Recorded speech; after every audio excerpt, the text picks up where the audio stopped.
Finance and Warrant Advisory Commission. It's 6:30 on Wednesday, January 22nd, so I'll call the meeting to order.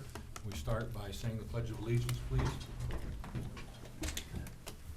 I pledge allegiance to the flag of the United States of America and to the republic for which it stands, one nation, under God, indivisible, with liberty and justice for all. Thank you, and Happy New Year to everybody. It's our first meeting of the year. So I'll turn it over to Jim. I think everybody got the agenda, so I'll leave it to you, sir. Thank you, Mr. Chairman. Tonight, we're going to do a few things. We're going to review some reserve fund transfers we are recommending to the Finance Committee, and we're going to give you a quick budget update of the process we're undergoing currently, and then we're going to go into a forecast, our 5-year forecast, which we presented to the Board of Selectmen a couple weeks ago, and I want to give the same information to the Finance Committee. And then after that, we can start thinking about future meetings for this committee, going forward into February and March. With that said, I've given the 2 reserve fund transfers to the chairman. The first one is for Norfolk Aggie. That is for $15,054. This is the sixth student attending Norfolk Aggie. It kind of flew under the radar because this individual was homeschooled and applied and got accepted to Norfolk Aggie. Unbeknownst to us, we did get this information earlier, and decided to do a reserve fund transfer to cover that cost. Now, the bigger issue is now we've got 6 students attending Norfolk Aggie at approximately $140,000 a year. This year, they're freshmen now. We had 3 students attend Norfolk Aggie. That's something new to us. Generally, we have, 2? 1 or 2. Very rarely above 2. So this year's freshman class was a big surprise to us that we had 3 students attend. And they were all, without going into any significant details, they are friendly, they all know each other, and so it was a group that kind of went to Norfolk Aggie. We have a graduating senior. Eventually, these kids will graduate, but it'll be a little while. So that's a number that we're going to carry for a little bit, and we'll go into more in our forecast. So that's for the 6th student attending. And the other reserve fund request is public buildings repair and maintenance. We've had significant repairs to the elevator this year, approximately $5,200. And we also had our town hall water system have some issues. So we purchased a commercial water softener, and that cost us roughly $5,200. And installation was another $2,200. So the request is for $8,770 from the reserve fund to cover the water system. Now, John Kuchar is essentially our building manager over at the schools. It's Roger Raymond, but John Kuchar takes care of all of our infrastructure issues here at Town Hall. And the elevator, we had no choice. We had to do that. It was an emergency repair. We have preventative maintenance on a regular basis of that. It's just the elevator's old. It was built when this building was built, 30, 40 years, 35 years ago. And the elevator was shut down for a period of time, and that's, it doesn't meet the ADA and so forth, so we needed to repair it, and we did. The water system, I was told, needed to be replaced. We do maintenance on that. We have a company that comes in and does that. It's just this year the water softening system needed to be replaced, another emergency repair. So we're requesting the transfer from reserve fund and to the finance committee at this point in time. Do you want to? You want me to make you want us to do it now? May I borrow that piece of paper back so I can say the number?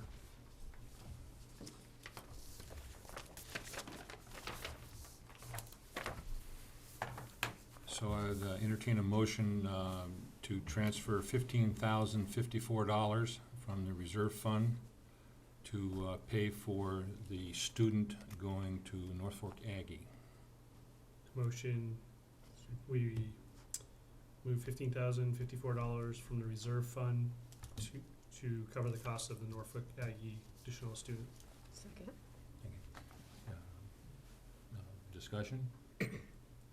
All those in favor? Aye. Aye, so it's 5-0.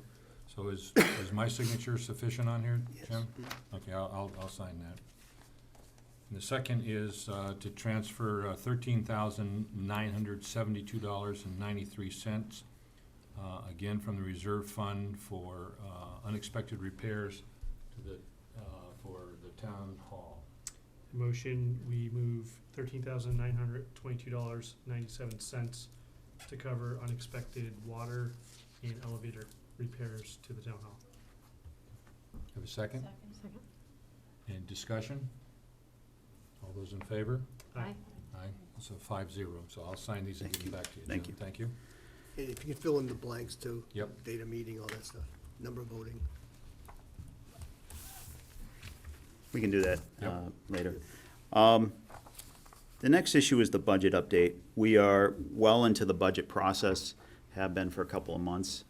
I don't know that the budget process ever ends. I think I've said that in the past. You know, as soon as, even in May, after the budget is passed, we're starting to think about next year and what we're gonna do. The capital plan is complete. It's a draft right now. The Board of Selectmen is going to review that at their next meeting on the 4th of February. Then I can, make it available to the Finance Committee. We'll talk about a meeting in February. The capital plan this year is extensive. We did have almost $3 million certified in free cash. And ever since we took free cash out of our operating budget, which was a multi-year process to get to that point, we now have the money available for one-time items. We are looking to continue a number of improvements down at the school. It's the third-year lease purchase of the smart boards, and then we'll be done with that. We continue to invest in technology. We're replacing the elementary school basketball flooring. It's sort of not a rubberized floor of sorts. They eat lunch in there as well, as I understand it. So that one needed to be replaced, and we're also appropriating additional funds to replace the chiller in the elementary school. We tried for a Green Communities grant. They kicked it out. They said it wasn't eligible. The payback period on that was roughly 50 years, so it didn't meet the criteria for that. But we're putting $200,000 to road work to supplement Chapter 90 funds. So right now we have $446,000 appropriation from the state. The governor gave us an additional appropriation of $46,000, 10%. So that number is now 500, and we're adding 200 to that for $700,000 total. So, the Highway Department, Matt Stencil, will go through the pavement management plan.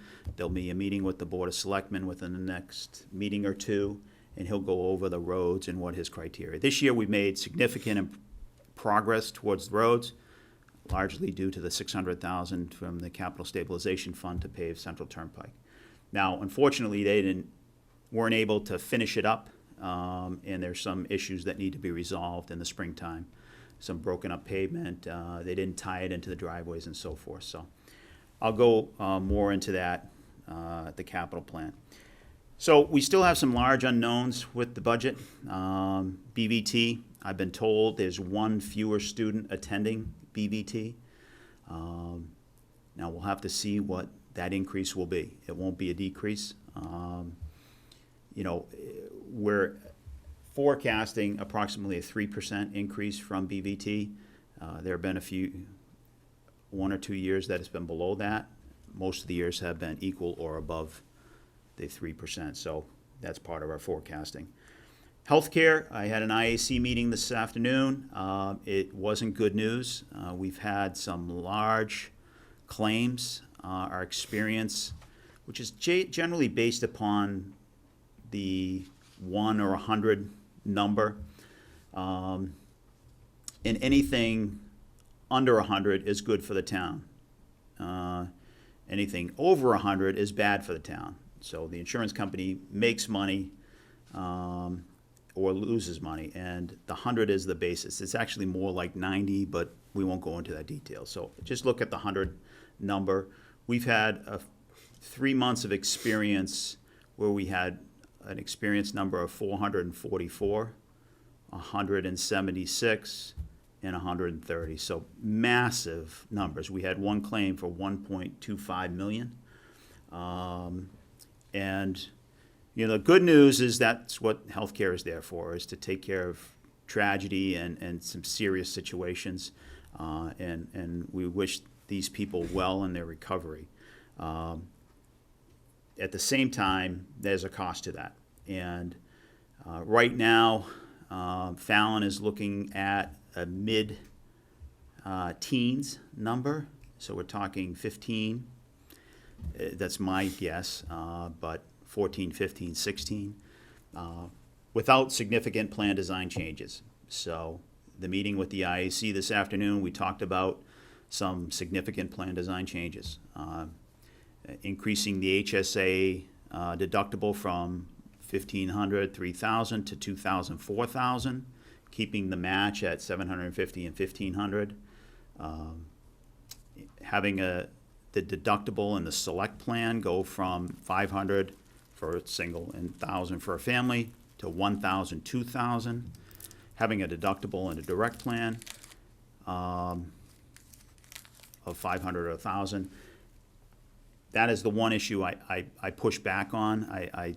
Because that is the lowest cost option. It's a smaller network. There's limited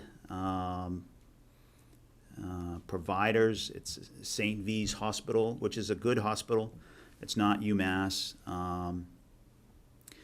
But that's where most of a lot of the employees over the aides and people at the school department go to, because it's the lowest cost option and it's healthcare. The select plan is a richer plan, but if we make all of these changes, then I've been told that our increase would be roughly 8%, which is still a big number, but in healthcare these days, that is the going rate. That is trend, as they say. But I'd love to get that number less than that. Now, the good news is we've had 5 months of experience since those big numbers. Now, those individuals are still producing claims. So the longer they continue to produce claims, they become pooled into a stop-loss group, and they kind of don't affect our health insurance. But our actual claims now for the last 5 months have been averaging about 80. So that's the good news. So we've decided to wait at least another month or two even to see what the claims are. So if the claims come in the 70s, then we're trending in the right direction. 2 months of that, we're doing well. Anything over that, if it comes in at over 100, then I think we will make all these plan design changes, and I think this is the worst case scenario, is 8%. But it's significant changes that need to be made and will impact the employees. It's more shifting the cost to the employees. But the employees can't withstand a 15% increase in their health care too. With wages going up at 2.5%, it doesn't work. So I'm hopeful, and I feel like we'll make progress on that. So what's our loss ratio year to date when you take the 400s and the 80s? It is, I've got the number downstairs. Is it still in excess of 100? Yes, Okay. well over. And, you know, part of the problem is, you know, we've always talked about, you know, we're done with having one company serve the town. Maya did it for, you know, 15+ years. You know, we're not, we're loyal, but we want the best price. Absolutely. And so, you know, we're not dedicated, committed to Fallon. I mean, we're willing to take any company that provides a good benefit at a reasonable price. The problem is if we try to go out to bid now, I don't know that there'd be many bidders with our bad experience that look at that experience. You know, we've got 4 or so individuals that create that bad experience. And I don't know that there'll be a lot of companies interested in bidding on that portfolio, so. Pension number comes out tomorrow. Our treasurer's going to the pension meeting, and property and casualties is another big number that is unknown at this point, and we'll hear about that shortly. That's been going down. That's been trending in the right direction. You know, a lot of the lawsuits and negative issues that went on years ago are coming off our experience. That, Is this on workers' comp or on? well, it's property workers' and comp, but it's also lawsuits, the two of them together. The workers' comp cases, we used to have a handful. They are rolling off our experience. You know, one employee left in 2015. You know, that was 5 years ago. That's no longer affecting our experience. Workers' comp cases at the school and the town are lower than they've been. So that's the good news. The other side is we're bringing on the police station full force, and that will add to the property side as well. So we'll see where that number comes out in the next month or so. I know we're gonna see the capital plan, but is part of that doing anything here to the town hall? Well, part of it is painting. We are putting, you know, the facade is looking aged. And so we've put, I think, last year we put $25,000 into painting. We didn't move forward with that. We didn't feel it was enough. This year we're adding 50 to that, so that'll be $75,000. And that'll get, you know, 1 or 2 sides done, power wash, chipping, painting, replacing clapboards, and doing the whole job on a couple of sides. So we're trying to figure that out. John Cooch is the project manager on that project, so we'll have to see on that. Are we planning anything internally? We're also looking at the stairwells. If you've walked in them, you might notice some of the tiles are being held down with duct tape. So we're replacing all the tiles. We're looking to replace carpet on the first floor. The good thing is a lot of the HVAC infrastructure is pretty solid at this point. Obviously, we had a couple emergency repairs that we voted on tonight. That will help us, but you know, we've got a relatively new boiler. We've got a relatively new HVAC system. The water system is good at this point. So I think that's all we're looking to do at Town Hall, unless you have anything else on that. So The proposed sewer line will take care of our septic issue. it would, If we don't get it, then we have a septic issue. yeah. So we'll wait and see on that one.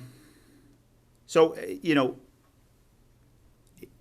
it's the normal process we go through every year. We you know, we get stressed out and like, oh, I can't believe it, healthcare, and this happens every year. You know, I've been here a little while, and Tim's been here longer than I have, a lot longer, like significantly. Thanks. But, you know, it is something that we deal with on an annual basis. You know, Sue has memories of this as well. With that, I'd like to go into the forecast, which some of this relates directly to. Did everybody get one of the handouts? Yeah.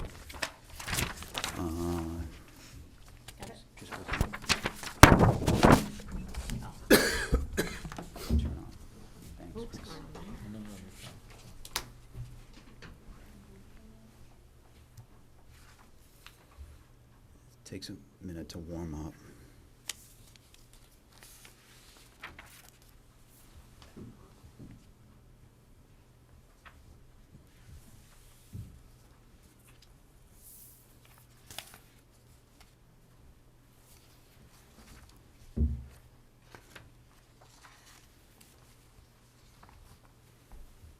Gonna put it on the screen. Yeah. Good, thanks. Okay, this is something we started doing a couple years ago with the visit of S&P into the town. We were looking to look for funding for the police station as well as refunding some other bonds, which was, a good move for the town and saved us a significant amount of money. But they did request a 5-year financial forecast. In 5 years into the future, where are you gonna be? We knew that. We studied S&P's criteria. There are a number of criteria that S&P recommends. We worked a lot over the last 5 years on policies within the town. Most of our funding, our significant accounts, stabilization, free cash, sped stabilization, they all have policies associated with them. And S&P recognized that and appreciated that within their comments. But the 5-year forecast was something we started back then and have worked on it and improved it. Tim does most of this, so he can jump in at any moment. So that's pretty much what I just said. They also commented on our capital plan, the long-term, looking out. And what's nice is having this forecast really helps focus our energy on the important stuff.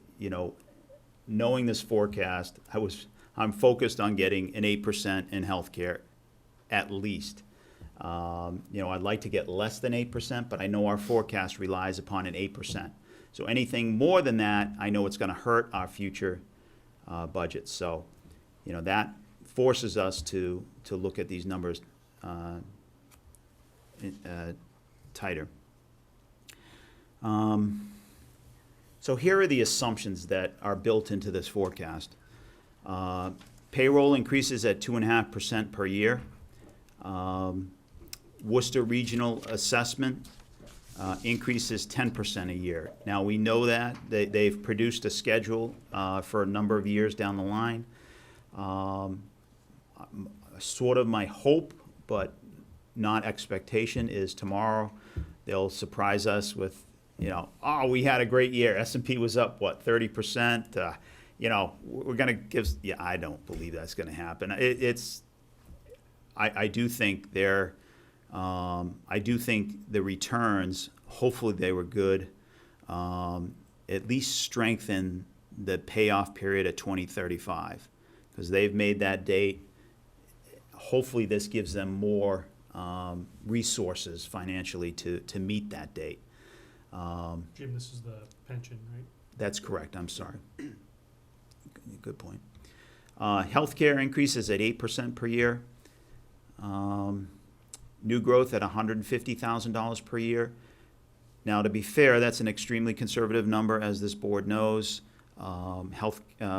New growth has never been below $187,000. That was in the heart of the recession, 2011, give or take. So that is a number that we focus on, trying to get additional new growth to, become in much larger than that, which helps the budget and the forecast. BVT increases at 3% per year. Now that's an expectation maybe on the other side of that versus new growth. Very rarely does that happen. A couple years ago, when Jeff Bannon was the chair, they increased it by 4.7%. And I remember Dr. Fitzpatrick coming in, well, the administrators wanted to go up to 9%. I said, no, that's too much. Well, yeah, because it would crush every city and town. Hopefully our expectation is that the class size of roughly, 30 per grade, is close to being at its max. I think it's coming true this year that we have one fewer student attending BVT. So if we ever have 10 fewer students attending, that would be a surprise. If we ever have 10 more students attending, that would also be a surprise, either side of that. What we need to do is work on, if we do have 10 fewer students attending, figuring out how we deal with that budget, because my recommendation would be find a way to keep that budget level or have the 3%, and then you've got a buffer. Yeah, we're overfunding it, but the next year we could have 10 additional students, and then we got a $250,000 shock to the budget that we just cut. So we'll have to work that out.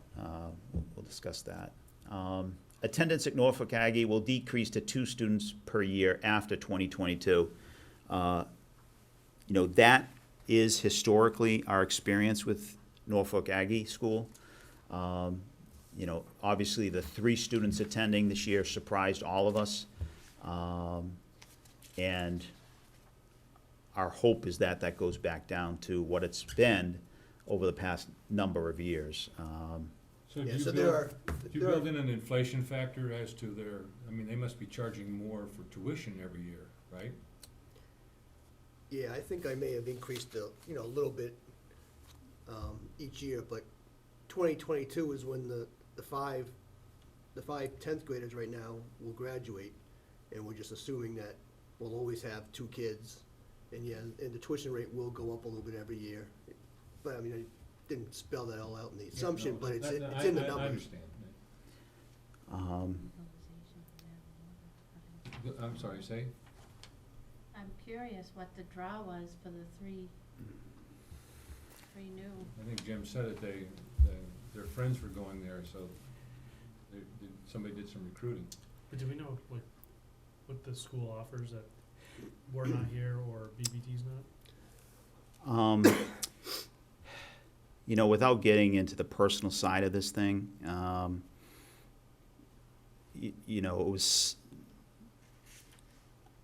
it'd probably be better in executive session to discuss it. It was just an individual that chose to go there that wasn't necessarily fitting in with the Sutton schools, and this individual brought 2 of their friends to try to keep the.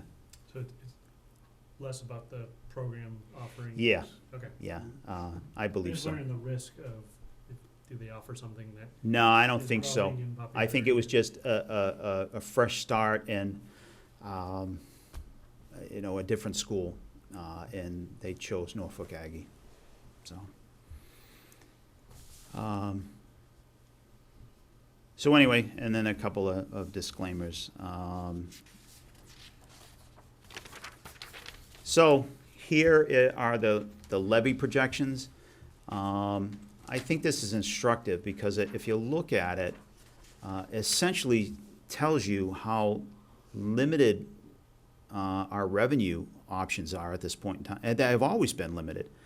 A 2.5 tax increase in 2021, this upcoming fiscal year, raises $539,000. That's our new revenue. We give the school department 400 of that. We give BVT, whatever their number comes out to be. Healthcare takes a couple $100,000 of that. Before you know it, pensions take $100,000 of that. We're in the red. So the big factor is the new growth number. If that new growth number comes in at, this year it came in at 469,000 roughly. 462. Oh, 462. So that with the 539, obviously that's $1 million of new revenue. And that looks more healthy for us.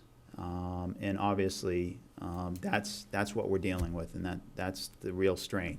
State aid is minimal. I know the governor just came out with his numbers today, preliminary. The school department got a $30 per student versus the traditional $20 per student, but even that's only $39,000.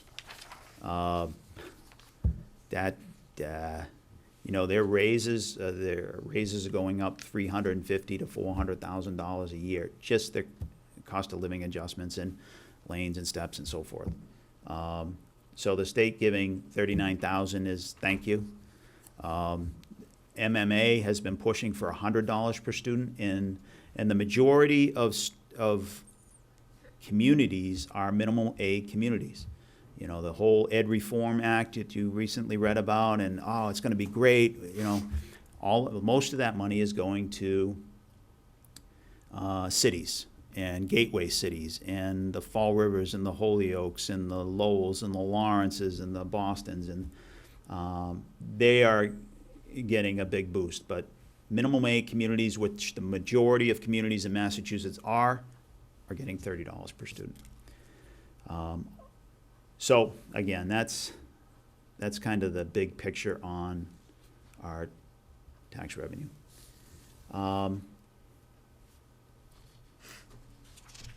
We are also increasing local receipts at, $50,000 a year?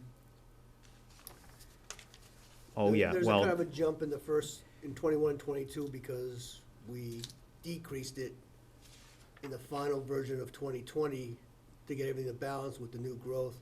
The new growth came in higher than we were led to believe when we put the budget amendment together for town meeting in October. So to get everything to balance, I had to decrease local receipts, so 2021, it's coming up, Looks like you're flat. in 2,000,002, 2022. well, it's 2,237,000 to 2,003,000, so it's about 90,000. Right. The next year is 100,000, and after that, I'm just saying 50,000. I mean, the biggest number is car excise, and, it's a shot in the dark, knowing what the economy's gonna be doing 3-4 years from now, whether people will be buying new cars or not, so. And the other big number in our local receipts are the permits, building, wire, electrical, plumbing, and if construction starts to slow down in Sutton, the permit fees go down. So we want to be conservative with that number. Yeah, we are very dependent on the economy. If there's a, recession or slowdown, then all of these numbers are at risk. The one addition is we are transferring the interest from general stabilization. That fund is now close to $2.5 million, and part of the funding policy says that anything over 8% of the operating budget net of debt service essentially can go towards the budget. It's not using one-time money for recurring expenses, essentially recurring expenses. The general stabilization fund will continue to grow above the 50,000. We're estimating it be roughly $75,000 a year. So it'll continue to grow at, $25,000 a year. So the 2.5 will go to 2.5 plus 25. So it's another funding source, but that's the situation we're in. We're trying to, figure out ways to extend the life on this budget. So what you see is our forecast for the next few years. Obviously, 2021, this upcoming fiscal year, looks good. 22 and even 2023 looks good. It's 2024 that we have an issue. And 2025, it's a bigger issue.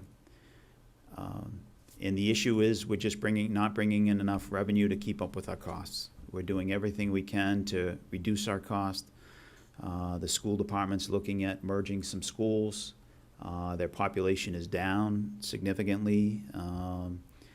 I think they peaked around 1,650. They're now down to 1,400 and maybe even less than that. So They are trying to figure out other options of combining schools, eliminating assistant principals, or whatever they need to do to save costs.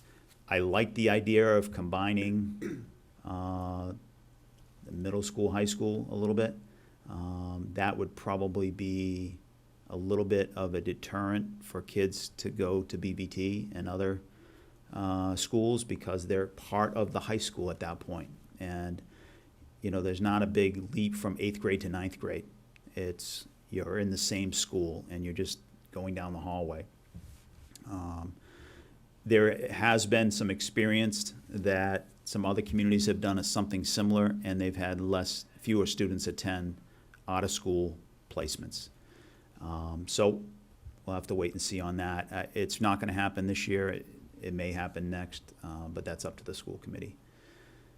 Jim, you mentioned recession's impact on this, so the business cycles do follow a pattern. We are due next to head to recession. It's just a matter of when, not if. So what does that do to your projections? What changes? Is it local receipts go down? Like what lever do we pull on to make adjustments? Well, we don't have a lot of flexibility. I will say that these numbers are conservative. We're not pushing them right now. New growth at 150 is an example of that. Lately it's been coming in at 400. Doesn't matter, we are being conservative until the Board of Selectmen tells me they want to go in a different direction. We're going to keep this conservative. Now, it does push a little bit at BVT. That's a big unknown. Healthcare at 8. I thought that was pretty conservative, and then hearing today mid-teens, that kind of threw that out of the water. So yeah, a recession would affect this, but we do have SRECs that are coming to the point of fully funded, the 10-year period after they were installed. The Early Learning Center, which went live in 2011. Those SRECs are coming off. That's roughly $80,000 a year. And we do have some other properties with SRECs, but they're, 2014, they were installed. So we're looking at that. We're also underestimating a little bit on the meals tax, and we're underestimating some other areas to kind of make up. So it's really sort of a balancing act. But we will respond when the economy hiccups, and we will figure out the next step, and you folks will be involved with that. I'm open for suggestions. We're turning over every rock that we have and trying to figure out additional funding. The good news is we're healthy in one-time funds. Our free cash is, again, close to $3 million. Our stabilization account is at 2.5. Our OPEB account is close to $2 million at this point in time. So we're doing well, and we are doing well for the next few years. It's just in 2024 and 2025, we're facing an issue. Now, after the budget is done at Maytown meeting, it's resolved. Tim then takes those numbers and adjusts the forecast at that point in time, and maybe adjust it again after the fall town meeting. I don't know. Right, yeah. Yeah, so the budget, the forecast gets adjusted a couple times a year, so we're not just looking at it once a year. So we can react fairly quickly if something happens. Any near-term projects coming online that To lower the operating cost, for more revenue, tax revenue?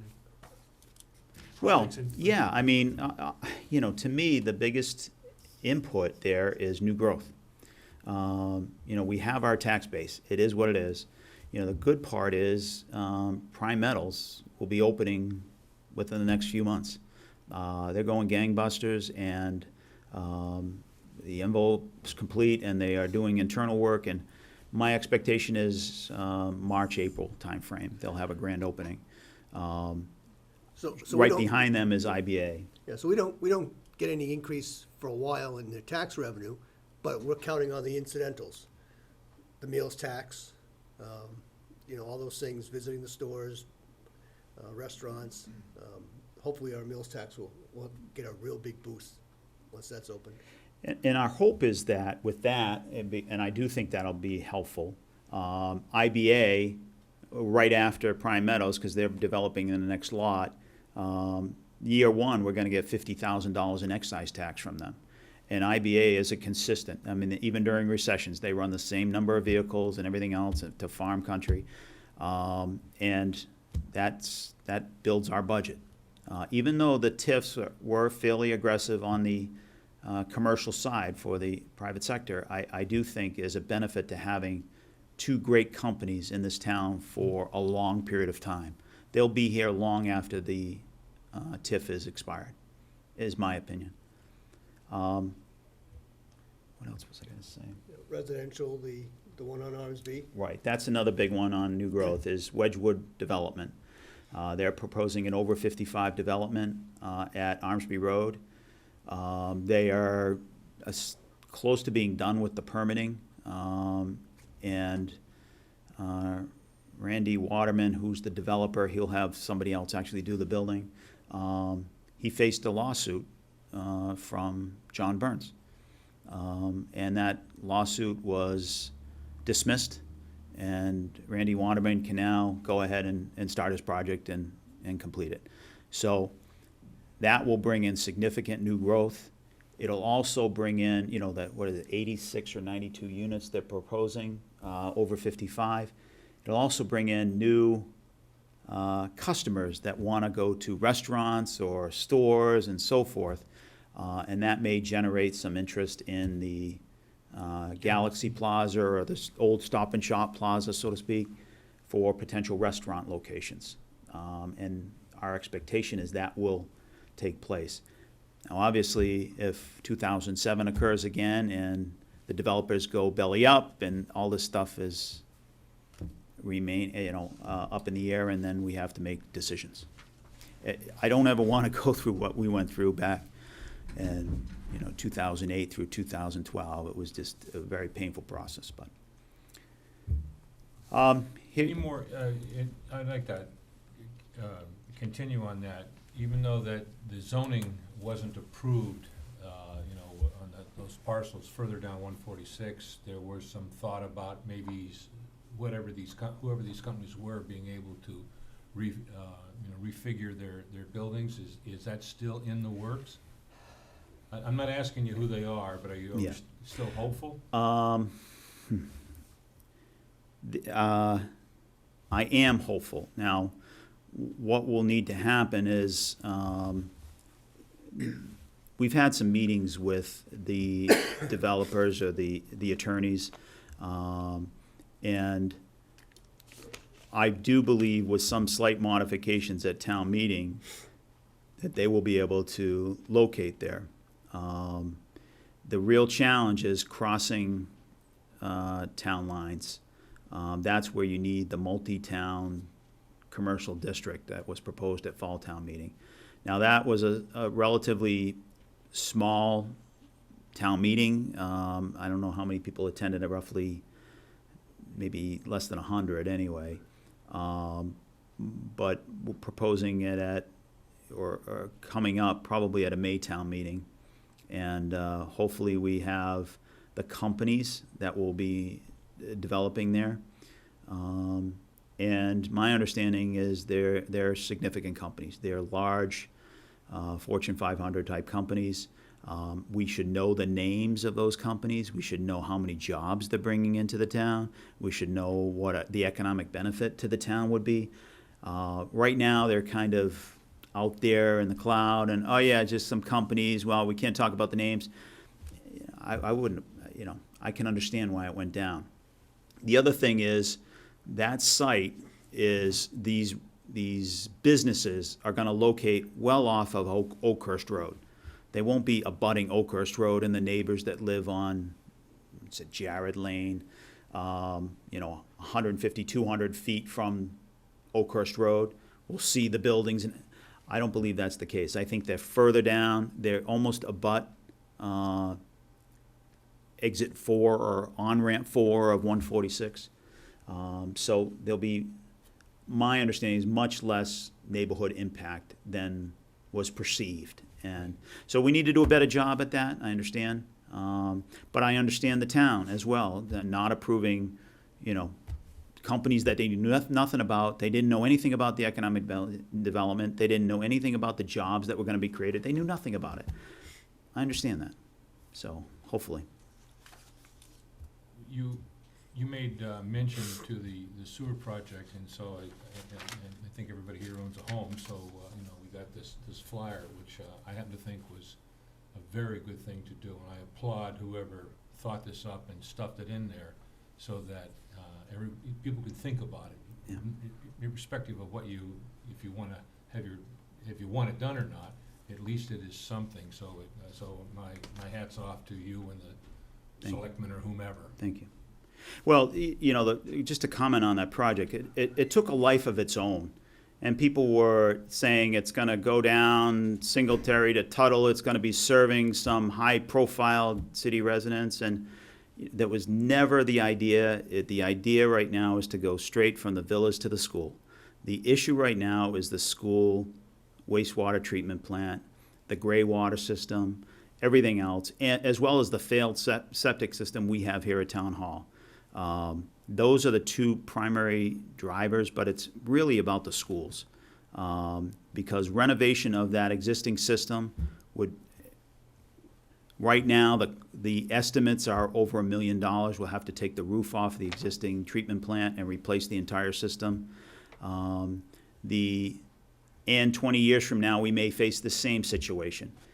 And DEP is going to continue to increase the standards, the discharge standards in that plant, and the school department spends roughly $130,000 a year just on the operations and maintenance contract, never mind the improvements that they make on an annual basis, the capital plan and everything else, the money that goes into that. And that feeds into a leach system, a leach field, near a body of water. There are a number of issues that exist with that plant, and this sewer system would take all of that away. Now, the savings are roughly $100,000 because it's net of the cost of sewer discharge, because they will pay a sewer discharge fee to the sewer department. So we'll see. We're going to continue to try to educate the public, and we'll see what happens. Well, I hope we do the same for the project at Exit 4. True. Jim, does this include a 5-year outlook on big capital? No, it doesn't. This is just the fiscal forecast. The 5-year capital plan, I can share it with you in a little bit. So this, I know when you shared, or we looked at this last year, so a year ago, and looking out, we ran into deficit years. How does this running into deficit year in 24 and 25 compare to where we were when we were looking at it last year? It's still the same time period. Same years? The first year is a lot less. It's down to 300, and that's as a result of the 400,000 in new growth over the 150 that we budgeted. So we try very hard. We have an internal policy that we're not, if we have all this extra money, which you can see we had $612,000, say, for 2020. That money didn't get put back in the budget as operating, and then, a few years later now we have to make cuts. That money is used to pay, we revote the budget, for example, in October to reduce what we may have spent on free cash and put the tax revenue in there. We spend it on one-time money so that it's available to keep rolling forward. And as you can see, the 600,000 comes down to 443, down to 256, down to 21, and it's gone. So in 2021, if we get more than 150, that will add to the 443, and maybe 2024 may not be a deficit year. It may be 25, and then worse in '26, so I think the one we did last year, 2024, may have been in the $700,000 range. Yeah, That's what I couldn't remember. yeah, I think you're right. So we've cut that, Same years, but the deficit we've cut the look first year, is getting better. 2024, we've cut it in half, and with some of this development, I'm hoping we get over the 150, that, we might be able to get by 2024, but, I still think we have a problem 2025, 2026, and onwards. And there's a number of things that we can look at as we get closer to 2023, 4, and 5, and there are a number of accounts that we have that we would have to address prior to ever consider going to town meeting and asking for an override. We commit $100,000 to OPEB on an annual basis. That would be the first thing to go, in my opinion. Obviously, the Board of Selectmen makes that decision, but I would recommend that and take that out, because we can't go to the community and say, we need an override, even though, we're funding this $100,000. Because part of the OPEB funding policy is we use 10% of free cash. If free cash comes in at $3 million, that's $300,000 that goes into OPEB. So this last year, we came close to $2 million. I think it's, a couple $1,000s short of $2 million. And a lot of that was the cell tower at Town Farm Road. The board decided with our recommendation that all of those funds go towards OPEB. So, we will probably pare down and look at funds like that. We'll try to see if we can use OPEB to help fund retiree accounts over a short period of time to get us through a bad period of time.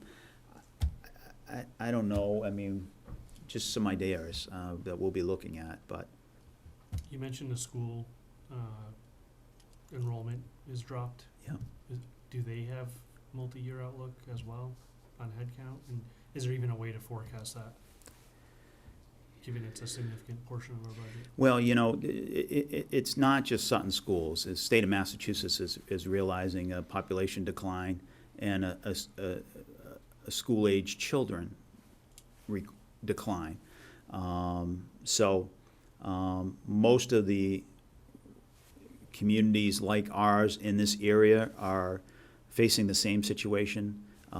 Many of these communities are doing overrides. Grafton's looking at, between a $3 and $6 million override this year. Douglas just got an override. Northbridge did an override. All these communities are doing overrides because that's the only way they can afford to run their town. Now, we're doing okay. We still got a few years that we're above water, but we're just sending the message out that, a few years down the line, it doesn't look that promising, unless something changes. I'm not sure you answered my question, or maybe I didn't ask it right. So, Maybe I was trying to avoid it.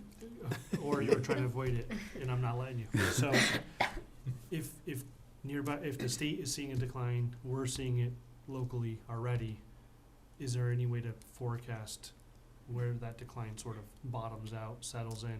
Yeah, And I was gonna say, maybe that's a question you could actually ask Susan, Yeah, what are you doing in Hopkinton? Basically, what you do is you look at your census data and you try to, first you want to project out your constituents that stay within the system. Now, I think a couple years ago, we saw that there was about a 30% exit out of the school system, which is concerning. But you look at your birth rates and project out, so when these students will hit the school system.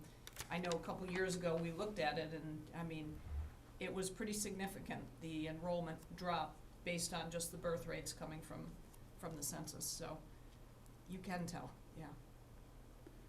The other issue, sorry, go ahead. No, I was gonna say, then the other thing is, looking at housing starts, permits and things like that, I'm not current on that data anymore. Well, we don't have a whole lot of housing starts in town.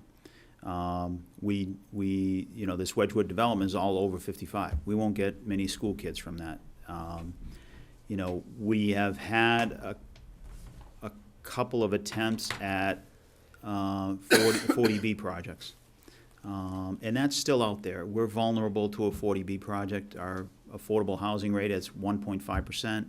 The state has a desire of every community having 10%, and we're well below that. And so we're vulnerable to it. And at some point, if that does happen, and depending upon the development, whatever, that could be another 100+ kids coming into the school system in one fell swoop, and that would be an adjustment. So I don't know that we have enough staff. I just, we've been paring down staff to deal with it because they have to live with the $400,000 appropriation the town, or $400,000 appropriation that the town gives them. One other issue that the school department's facing at this point is special education costs. Those costs last year were around $850,000. This year, they're looking to be up over $1 million. Next year, they're looking to be $1.2 million. We've had a number of families move into town with kids with special needs. I don't believe this is a Sutton-specific issue. I think these, there are other school systems in the area that are, Hopkinton, that are equal or if not better than Sutton. And it's just, it happens. And so we're trying to figure out a strategy on how we deal with this influx of special ed needs with the students in this community. And we do have, the good thing is we've got the special education fund, SPED stabilization account. And that, that would handle the cost on a 1 year with the idea that circuit breaker would make up for it in the following year, or at least 75% after $45,000, give or take, whatever the formula is. But so we've got to figure out that, and I've been having discussions. Tim and I have been meeting with the superintendent and just trying to figure out how we're going to deal with this. What's our plan going forward? So that's something we're working on.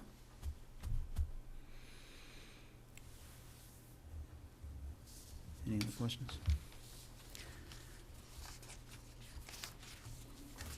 Well, thank you. Guess we got to those. Yes, you did.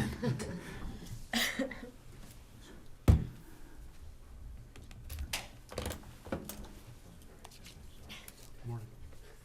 Be like the senators that fell asleep last night. No coffee here. No coffee there either. Yeah, I know. So you wanted to, so is that it, Jim? It is. So you want to discuss future meetings now? Yeah. We typically, I'll present the budget to the board, preliminary budget anyway, on February 18th. Typically, we meet either that week or the following week I present the same presentation to this committee and answer any questions I'll present the capital plan, and then after that, we'll need to schedule budget hearings in March, give or take. We've gone, last year I think we did 3 nights in a row, so. Well, we did 2 nights, missed a night, and 1 night, I think. Yeah, so that was kind of intense, but, whatever this committee wants, we'll try to make it happen. Well. All night, Yeah, why not? I mean, we'll just be like the Senate, we'll just start at 1 o'clock and just go till we're done. I'm fine with starting at 1.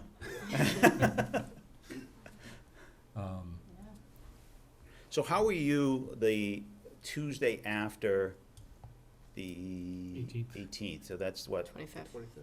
25th? No, Tuesday 24th. after is the 24th. Wait, February? February. Oh, February, I'm Yeah, sorry. 20, That is the 25th. 25th, yeah. So would you like to have all the departments come in February? No, I was thinking You I just would, wanna- I would you present the just wanna give the budget and the preliminary. capital plan at that point, Yeah. and We'll start have our- discussions, and then we can start March. department heads in March. Okay. I mean, I probably have the busiest schedule, and I'm okay. In March? No, in February 25th, that's what you just Yes. I do think that the warrant closes on the, I think it's like the 14th of March. And it's nice to have at least one finance committee meeting hearing later in March, if not beginning of April, so that the planning board hearings are all done, the sewer commission, everybody's all done, and then it just comes to you folks. You know, citizens petitions, they're all worked out after the deadline of, I think it's the 14th of March. So I don't mind, you know, if you want to have, you know, the first couple of nights of budget hearings, but maybe the last night would be school committee and maybe petitions and planning board. When is the town meeting? It is the second Monday in May. So is that the 13th, 11th. the 11th? 11th. That'll be town meeting. Yeah, that's by charter. Okay.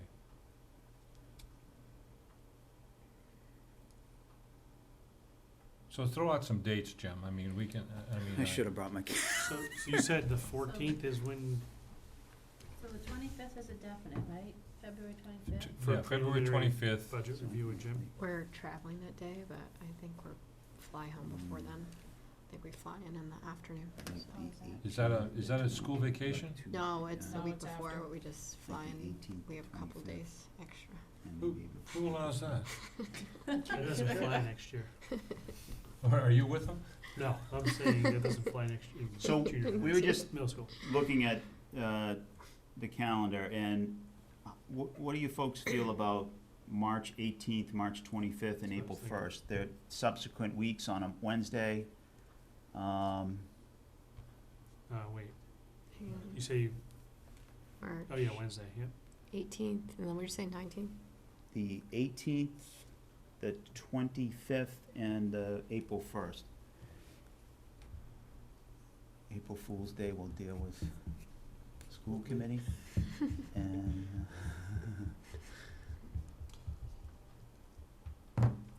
Those were fine. Yeah. Those work for me. So Yeah, I might those miss work. one or the other of the Yes. March ones, because our break is in March, so we're probably gonna be away one of those weeks, but the other two I will make 2 out of the 3, at least.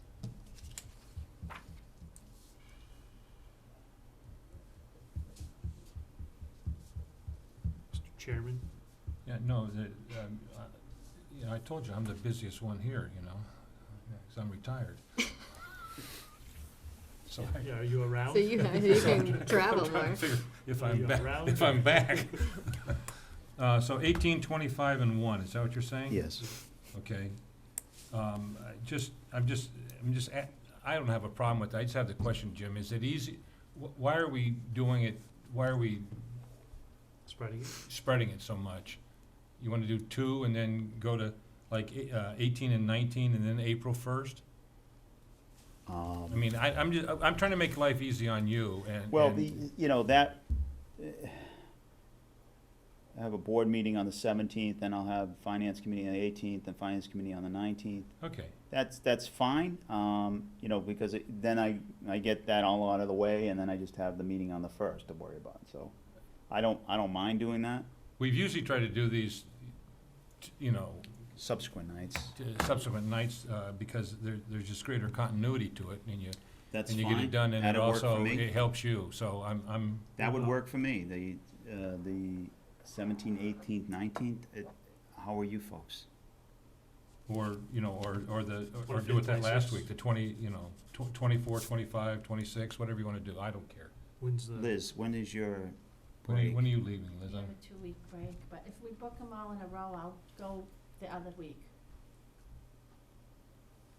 That's commitment right there. We may not go anywhere, I'm just saying, Have the option. it's, Wanna do, It's wanna nice do to think about 25, it. it's 26, wishful and the first? thinking. So if we did like Sure. the 25th, 26th first? Is that Yeah. what you said? Yeah, 25th, 26th, and then the 1st. Okay, I I'm like not here that. for the 26th. I have another meeting. 25, 26, March, You and could then do- April You could do 24, 25. 1. Is there, Yeah, I just can't do, Board of I've Selectmen. got another meeting. 24, 25, because it's Tuesday night, the 24th, that would be good for us. Okay. The 25th is good, and then, Susan, does that work for you if we did 24, 25? 24, 25 works. 24, 25. Okay, so why don't we do 24, 25, and April 1? Is that okay, Jim? Sold. And there are no Yes. other conflicts in the room at those times? I mean, I'll check tomorrow with the Okay. clerk. No, that help, So, yeah, that helps me too. 24, are they 25. always at 6:30? Yeah, they're all, usually at 6:30, I mean, you wanna go at 6? No, whatever you You wanna go want. 5:30? I don't care. Yeah, then, it's up to you, but, you know, you Most people work, so folk- they gotta- folks work, and 6:30. That's fine with Yeah. me, I'm just. Yeah.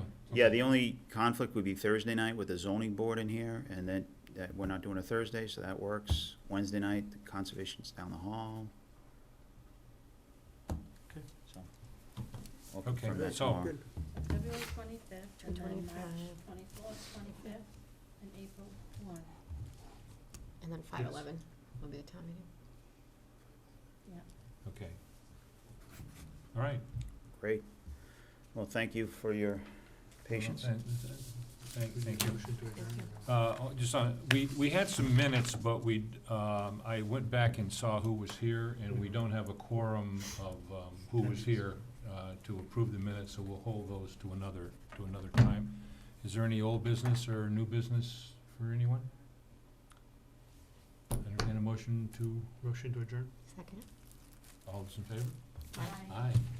All right, thank you. Hey, thank you for coming. Thank you. I want to beat you on the second motion, the motion. So, Oh, you'll beat me just about every time, 'cause I only do it if it's silent. This is Sutton. So she's-